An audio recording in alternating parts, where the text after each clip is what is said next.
So I am ready to tell everyone my story.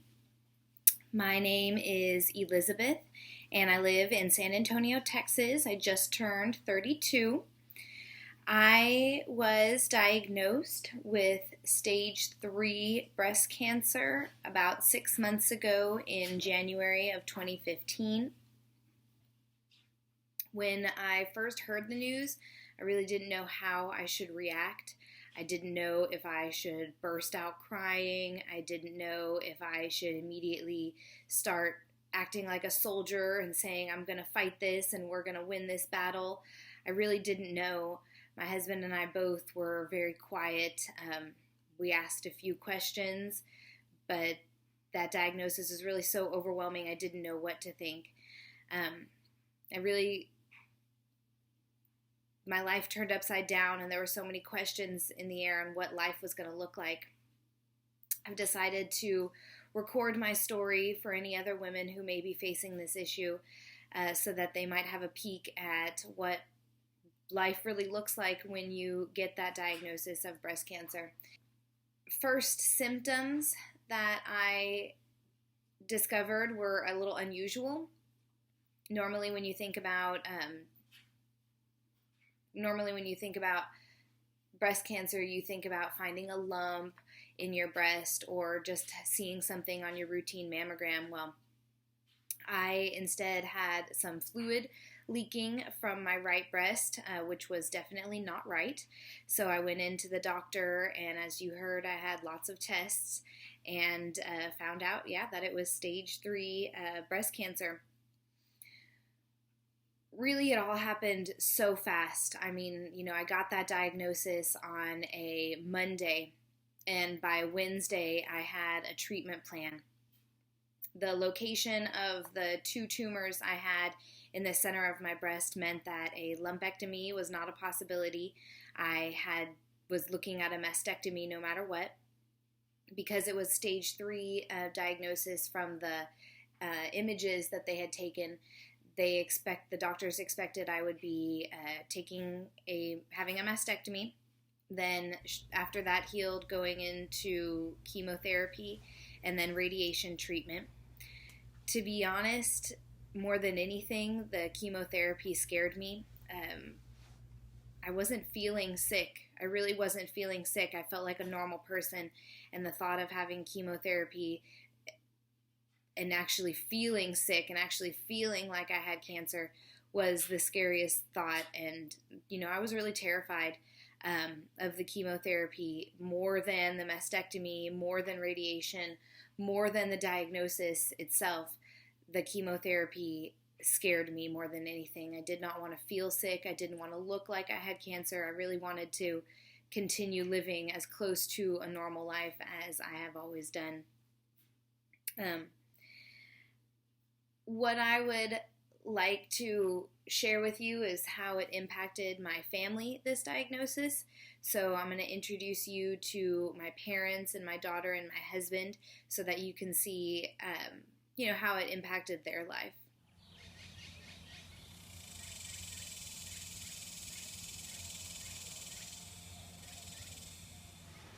What is your name? I'm Cindy Sebald. My first question, how did you feel when you found out that I had cancer? Oh gosh, it was a terrible feeling. I've been trying to think of what to say about this. I wasn't afraid that you were going to die. I really don't, because I've been through cancer myself. But I was you were so young, and it's such a big blow. And you were very upset, and I was very worried about your state of mind, especially. Mm-hmm. And the hardest part was seeing you and not being able to help you, because there was nothing you could do except go through it. Mm-hmm. So how did me being diagnosed, how did that impact your life? Oh gosh, we just kind of stopped, and every day was just waiting to find out what the news was about you. So we just, we can't. It's one of those things where you have no control, so you feel powerless. Because There was absolutely nothing you could do to change the outcome. Mm-hmm. Well, I want to say thank you because you guys did a good job taking care of me, and it was only because you and John and Julie were all there and Aunt Gina that I was able to get through it as easy as it was. Yeah, So, thank you. You're welcome. Jeez. All right, so this is my dad. Tell me your name. Dr. Siebel. How did you feel when you heard that I had cancer? Jeez. I thought, first my wife, now my daughter. Why do these things always happen to me? Well, I was worried. Mm-hmm. I was worried a lot. Yeah. But then everything worked out. Mm-hmm. And I became happy again. Yeah. Okay. How did me having cancer, how did that impact your life? It made me older. I felt old. How did it make you feel old? My daughter is an adult now. And that's pretty shocking when you have to think of your daughter as an adult. And dealing with adult problems. Dealing with adult problems, yes. I think I saw the importance of family more than I had perhaps before. Although I always thought family was important, but it becomes more precious. Yes.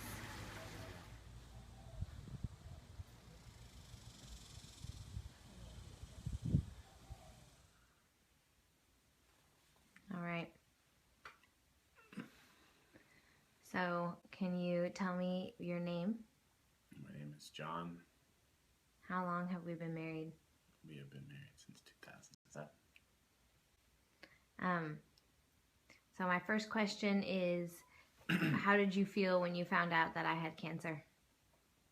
I didn't believe it. I was very skeptical, and it didn't become real until I saw the images on the MRI. Every time a doctor would say something, it felt like a movie or a TV show. It felt not real until I think it was a coping mechanism for me or something, like bargaining. Isn't that a stage of grief where you try and think maybe the biopsy is a false alarm or maybe the MRI is just a safety measure, and then after a while you start to realize like, no, it's all real, and then all the feelings set in, anger and denial, or I guess denial goes away at that point, but yeah, it was tough to accept. How did my cancer impact your life? Very greatly.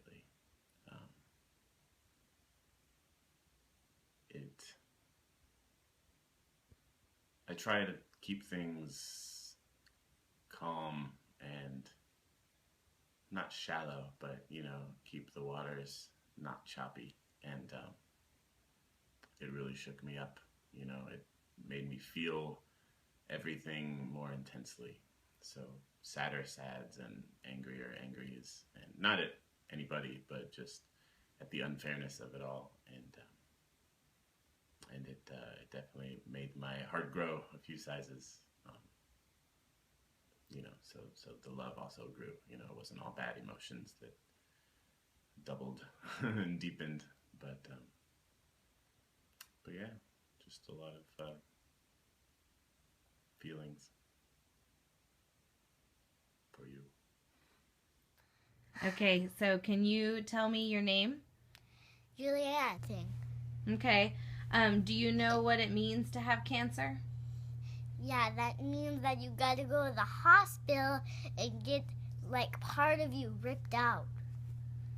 It's really painful, because I really was sad when my mom did that. Yeah, how did you, or what did it look like when your mom had cancer? What happened to her? She had to take her breast off. It was so not fun. I bet it was painful. What's happening to me now? What's going to happen to me now? I'm kind of excited and kind of sad. I'm halfway excited and halfway sad because you're getting a new breast because you'll look good and you won't have to be wearing that fake one anymore. But why are you also sad? Because I really don't want, I really wish you could cancel it so you wouldn't have to get painful again. Well, that's sweet of you. Okay, so my story does have a happy ending. After my mastectomy, the pathology report discovered that my cancer was actually not stage 3. The imaging had made the tumors look much bigger than they actually were. So some of the happiest news in my entire life was that I was downgraded from stage 3 breast cancer to stage 1 breast cancer. That diagnosis, or that downgrade of my diagnosis, meant I no longer needed chemotherapy. I no longer needed radiation. It was really one of the happiest days. I found out the next day when I woke up in the hospital the next day. It was one of the happiest moments of my life that I wouldn't have to go through that.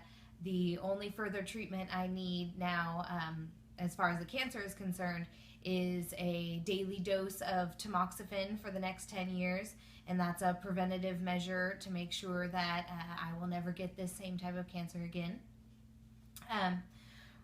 Right now, though, my story is not entirely over in that I still need reconstruction, and I am getting a deep flap reconstruction, a major surgery. I'm going to have it actually tomorrow.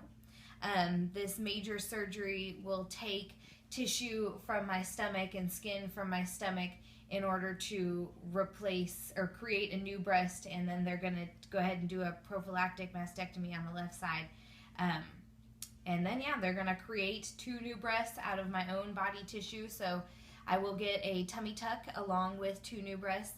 Though it is a major surgery, I'm going to be spending 4 to 5 days in the hospital, and my recuperation period is about 4 to 6 weeks.